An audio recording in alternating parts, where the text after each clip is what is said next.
Welcome guys, कैसे हैं? आशा है अच्छी होंगे। साथियों, हम सी प्लस प्लस को आगे स्टार्ट करें उससे पहले मैं आपको बता दूं कि सी प्रोग्रामिंग की हमारी पूरी सीरीज कंप्लीट हो चुकी है। उससे पहले आप ये सी प्लस प्लस देखने से पहले यदि सी सीखना चाहते हैं तो हमारी प्रीवियस वीडियोस ज़रूर देखें, क्योंकि सी प्लस प्लस के अंदर सी का प्रोसीजर यूज किया गया है। तो सी को सीख लेंगे तो सी प्लस प्लस सीखना बहुत आसान हो जाएगा। तो सबसे पहले हम इंट्रोडक्शन करा देंगे सी प्लस प्लस का, तो इस वीडियो में अंत तक बने रहिएगा। नमस्कार साथियों, मेरा नाम है मनोज कुमार और आप देख रहे हैं कंप्यूटर ज्ञान गुरु चैनल। तो चलिए सीख लेते हैं। देखिए, सी और सी प्लस प्लस दोनों में क्या डिफरेंस है? पहले सी सीखना जरूरी है या डायरेक्ट सी प्लस प्लस को हम सीख सकते हैं? सी प्लस प्लस आखिर किस प्रकार की लैंग्वेज है, इसका एनवायरनमेंट क्या है, ये सारा आप बिल्कुल आसानी से और डिटेल से समझ पाएंगे। सिर्फ आपने इस 5 से 7 मिनट के वीडियो को आखिर तक देखना है। देखिए, सी प्लस प्लस लैंग्वेज जो है वो एक क्रॉस प्लेटफॉर्म लैंग्वेज है और ये एक हाई परफॉर्मेंस एप्लीकेशंस बनाने के लिए किया जाता है। इसको बाजार ने, स्टोरस्टब ने सी भाषा के एक्सटेंशन के रूप में विकसित किया था। सी प्लस प्लस जो है वो प्रोग्रामर्स को सिस्टम संसाधनों और मेमोरी पर हाई लेवल का नियंत्रण प्रदान करता है।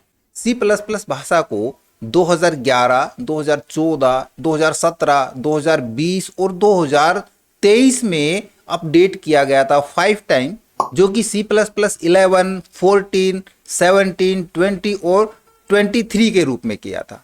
अब सी और सी प्लस प्लस में क्या अंतर है?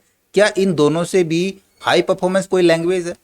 तो देखिए, सी का मतलब होता है प्रोसीजर ओरिएंटेड प्रोग्रामिंग लैंग्वेज, यानी कि ये एक प्रोसीजर ओरिएंटेड प्रोग्रामिंग लैंग्वेज है। और जबकि सी प्लस प्लस है वो एक ऑब्जेक्ट ओरिएंटेड प्रोग्रामिंग लैंग्वेज है। और इससे भी थोड़ा सा हाई देखें तो हमने आपको जावास्क्रिप्ट के बारे में बताया था। जावा भी एक ऑब्जेक्ट ओरिएंटेड प्रोग्रामिंग लैंग्वेज है, बट ये सी से या सी प्लस प्लस से काफी एडवांस है। मैं आपको एक छोटे से डायग्राम से समझाता हूं।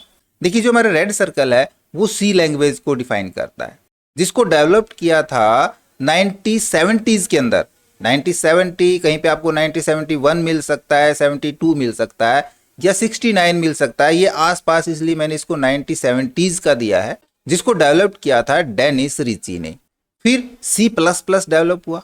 सी प्लस प्लस के अंदर कंप्लीट सी का प्रोसीजर शामिल है। उसके अलावा इसमें और भी क्लासेस शामिल कर दी गई थी। ये डेवलप की गई थी 90s 80s के अंदर और इसके डेवलपर हैं बाजार स्टोरस्टब। फिर 1990s के अंदर जावा आया था, जिसके अंदर सी प्लस प्लस और सी दोनों का कंसेप्ट शामिल है।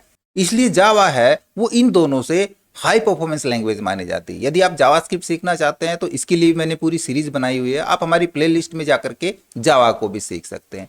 अब सी प्लस प्लस को क्यों सीखें? Why C plus plus? देखो, इसके पीछे सी प्लस प्लस नाम कहां से आया, इसके पीछे भी एक कहानी है। और 1980s में ब्राजेस स्टोरस्टब, जो सी के भी जानकार थे अच्छे, और एक इसके पैरेलल लैंग्वेज थी सिमुला 67, ये उसके भी अच्छे जानकार थे।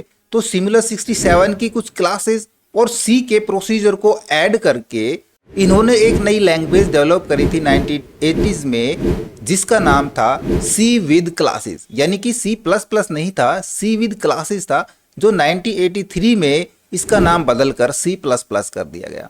अब देखिए, सी प्लस प्लस से आप एक चीज समझ पाएंगे, यदि आपने सी लैंग्वेज सीखा है ना, उसमें जब भी हम प्रोग्रामिंग करते हैं तो हम किसी भी एक वेरिएबल के मान को बढ़ाने के लिए, जैसे आई प्लस प्लस या जे प्लस प्लस करके हम प्रोग्रामिंग करते हैं।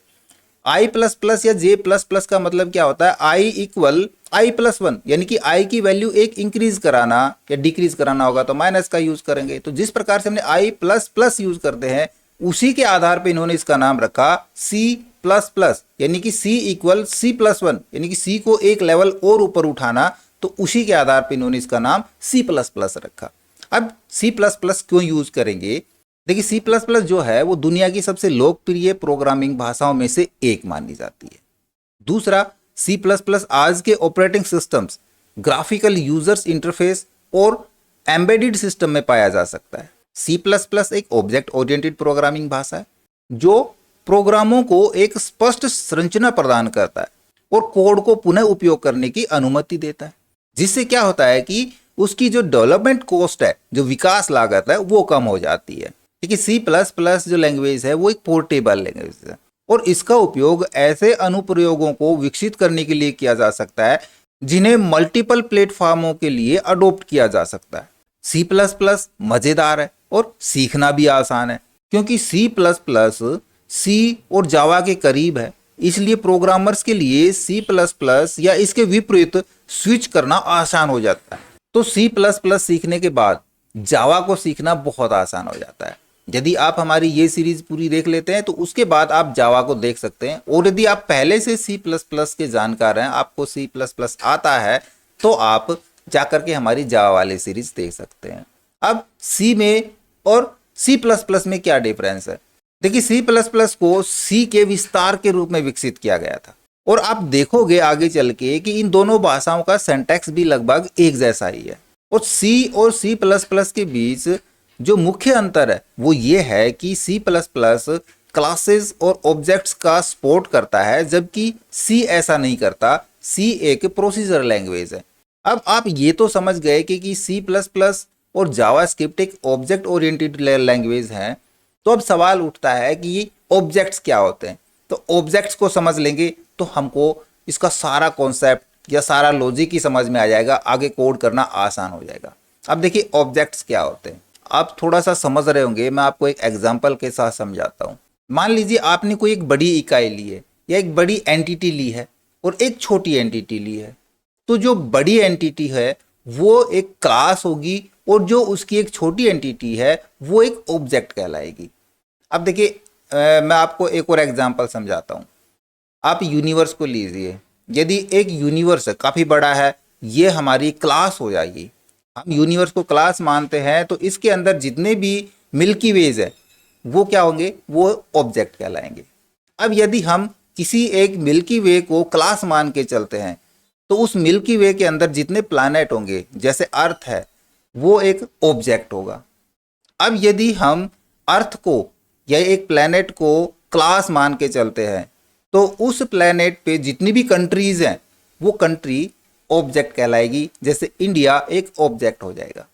अब यदि हम इंडिया को यहाँ पे क्लास बना के चलते हैं, तो इंडिया में जितने भी स्टेट्स हैं, जैसे हरियाणा, राजस्थान, वो एक ऑब्जेक्ट हो जाएगा। तो क्लास का बेसिक पर्पस कॉमन एट्रीब्यूट्स और बिहेवियर की पहचान करना और उन्हें एक इकाई के रूप में समूहित करना है, जिसका सिमिलर पर्पस के लिए बार बार यूज किया जा सके। और ऑब्जेक्ट ऐसी इकाइयां हैं जो उस उद्देश्य को पूरा करने के लिए उन क्लासेस के आधार पर बनाई जाती हैं। क्लास के सभी डेटा मेंबर और मेंबर फंक्शंस तक ऑब्जेक्ट की सहायता से पहुंचा जा सकता है। जब एक क्लास डिफाइन की जाती है तो कोई मेमोरी एलोकेट नहीं की जाती है, बल्कि मेमोरी तब एलोकेट की जाती है जब उसे इंस्टेंटिएट किया जाता है, अर्थात एक ऑब्जेक्ट बनाया जाता है। अब अगली बात आती है कि हम सी प्लस प्लस को रन कहाँ पे करेंगे। देखो, इसके लिए बहुत सारे आईडीई होते हैं। आईडीई का मतलब होता है इंटीग्रेटेड डेवलपमेंट एनवायरनमेंट, यानी कि जिस एनवायरनमेंट पे हम उस प्रोग्राम को रन करा सके। उसके लिए टर्बो सी प्लस प्लस का यूज कर सकते हैं, क्योंकि पहले से चल रहा है। स्कूलों में भी टर्बो सी प्लस प्लस पे ही बताया जा सकता है। कोड ब्लॉक का यूज कर सकते हैं, वीएस कोड का यूज कर सकते हैं, या फिर विजुअल प्लस प्लस का यूज कर सकते हैं। बहुत सारे आईडीई है जहाँ पे हम इनका यूज कर सकते हैं।